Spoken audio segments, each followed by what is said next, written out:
Why would you use a solar powered pool pump rather than a 240 volt pump?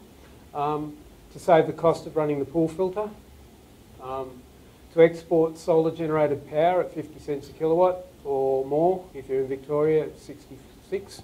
All right, so, and if there's no grid power available, that's what got me into doing this. Years ago, I used to build pumps myself. I'd use an Onga wet end, and I'd buy a EMP motor from Bayswater in Melbourne and make an adapter plate, and we'd have the things running off 24 volts straight off the batteries.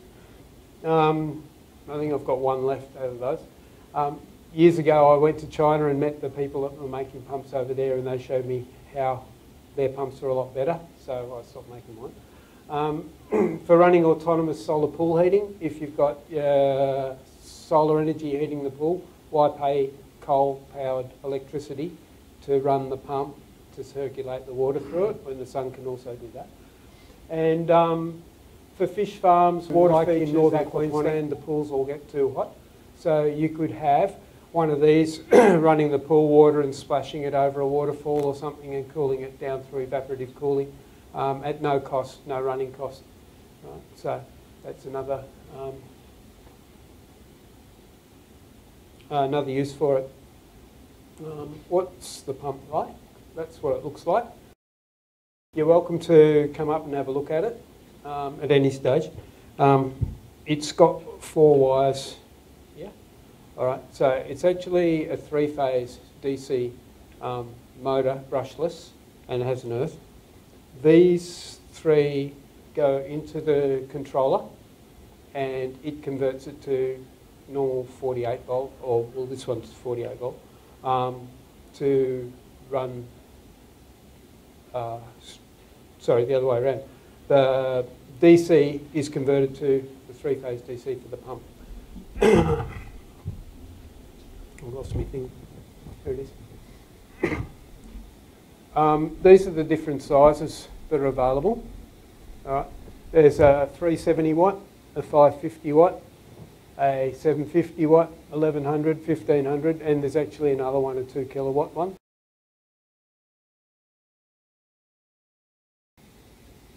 This is your pump performances for the different ones. It's basically the same as what was on the graphs before, except it's got the 2 kilowatt pump on, which wasn't on the graph. But you can see the maximum lifts around about 21 metres for the highest one, and for most solar pool heating jobs, you'd probably use that one or that one. We've used a few, probably those 3. Yeah.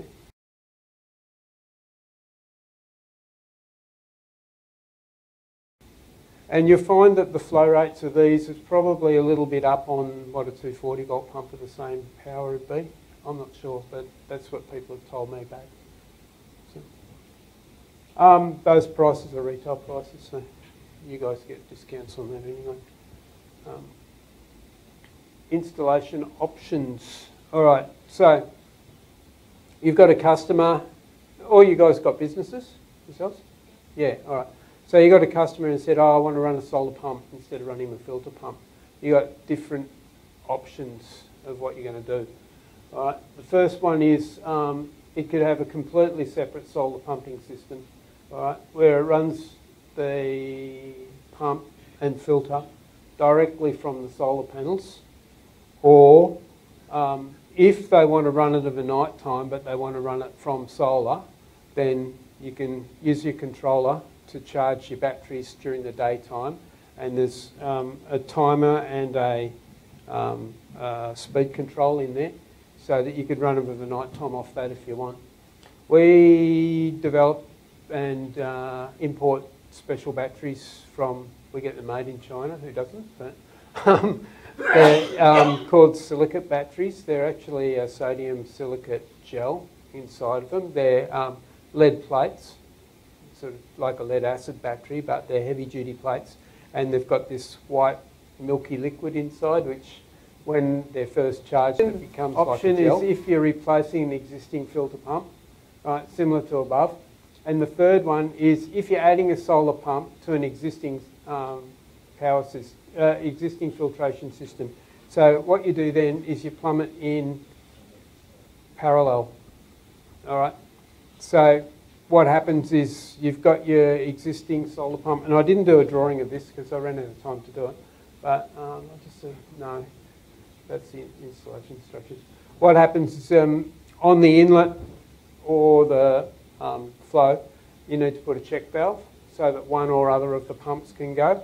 Both pumps have to have a check valve so that one can't backfeed the other one. All right, and you just need to make sure that if you're leaving the filter pump in situ, then it won't turn itself on in the middle of the day while the solar pump's going. All right, so that's probably the most common one that we've sold so far. The other one is where people have got a separate suction and return for their solar heating, and you can just run the solar pump straight from that without any interference.